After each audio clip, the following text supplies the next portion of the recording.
ভাতাটা তো যিনি ভাতা বলছেন এটাকে আমরা বলি সাম্মানিক, অর্থাৎ অনারিয়াম।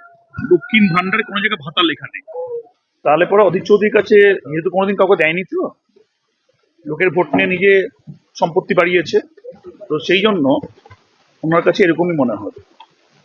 সরকার যাদেরকে মা দেখে আমাদের বন্ধুকে সম্মান দিচ্ছে, তাদের 2021 সাল থেকে তারা কিন্তু এই অনারিয়াম গুলো পেয়েছিল, 500 টাকা থেকে 1000 টাকা পর্যন্ত। অধীরবাবু এর মধ্যে অনেকগুলো ইলেকশন করেছে, 22-এ মিউনিসিপালিটি ইলেকশন করেছে, 23-এ পঞ্চায়েত ইলেকশন করেছে, এবং 24-এ নিজের ইলেকশন এমপি ইলেকশন করেছে। তো অধীরবাবু যখন ভোট আসবে তখনই তার মানে কি বলবো, অভিযোগ চৌধুরী, অধীর চৌধুরী পরিবর্তন আর নাম অভিযোগ চৌধুরী, মানে ইলেকশনে ওনাকে মানে ভোট দিই।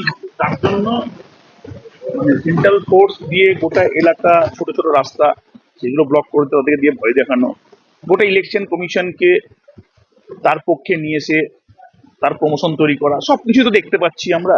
এত সত্ত্বেও কেন প্রয়োজন হচ্ছে এতদিনের সাংসদকে, এতদিনের বর্ষিয়ান নেতাকে, যে এত অভিযোগ চৌধুরী হতে? কারণ গ্রাউন্ডে তো কাজ করেনি, ভাঁওতাবাজি মেরে চলেছে, আর গায়ের জোরে চলেছে, তো চলে গেছে এতদিন। তো এখন তার সেই চলার জায়গা নেই। মানুষ বুঝতে পেরেছে ভাঁওতাবাজি তার সঙ্গ দিচ্ছে না। অন্যদিকে মমতা ব্যানার্জি যে বেনিফিসিয়ারি স্কিমগুলো রয়েছে সেগুলো ছিল, আছে, থাকবে, এবং সেগুলো আরো বেশি পর্যায়ে থাকবে। তারপরেও এখানকার মা বোনরা কাকে ভোট দেবে, তার জন্য আমাদের পক্ষ থেকে কাউকে ভোট দেওয়ার জন্য বা অধীর চৌধুরীকে ভোট দেবেন কি দেবেন না সেটা বলার প্রয়োজন রাখে না। এই কারণে, কারণ আমরা যে অনারিয়ামটা দিচ্ছি, মুখ্যমন্ত্রী যেটা দিচ্ছে, সেটা ভবিষ্যতে দেবেন, এবং সেই অনারিয়াম বাড়বে। কত থেকে? 2000 থেকে আপনার 2500 টাকা হবে, সেটাও বলছি জুন মাসের মধ্যে বাড়বে, জুন জুলাই মাসে বাড়বে। এই জায়গায় দাঁড়িয়ে আমাদের কাউকে এরকম করা দরকার পড়ে না। আর অধীরবাবু নিজে ফোন করিয়ে নিজের সংস্থাকে দিয়ে নিজে একটা ওই মিডিয়া বলে না, একটা মিডিয়া পারসেপশন, মিডিয়াতে সবসময় হাইলাইট হওয়ার চেষ্টা করছেন। তা উনি একদিকে অভিযোগ চৌধুরী, এবং তার সঙ্গে মানে অভিযোগ চৌধুরী অ্যালং উইথ মিডিয়া, মানে স্পেসিফিক কিছু মিডিয়া প্রত্যেকদিন দেখবেন ওই এবিপি আনন্দের আপনার সামনেখানে বসে, মানে তার যে 12 কোটি টাকা তিনি যে এমপি ল্যাডে কাজ করেনি সেটা কোনো খবর নেই। তিনি মানুষের জন্য রেলমন্ত্রী থাকলেন, কত যে চাকরি বাকরি দিতে পারেনি এটার কোনো খবর নেই।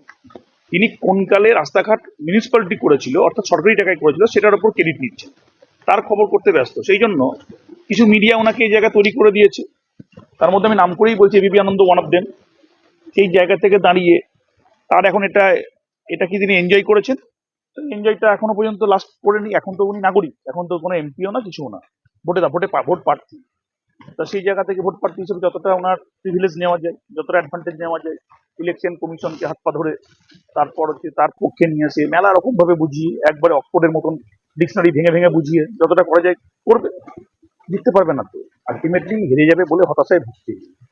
সেই জন্য মিডিয়াকে ব্যবহার করে এমন প্রমোশন করছে, মনে হচ্ছে ভোটে এমনি একাই দাঁড়িয়েছে 294টা সিটের মধ্যে, সব থেকে বেশি সিকিউরিটি ওনাকে দেওয়া হয় 294 সিটের মধ্যে, এবং সব থেকে বেশি মনে হয় অভিযোগ উনিই করছে।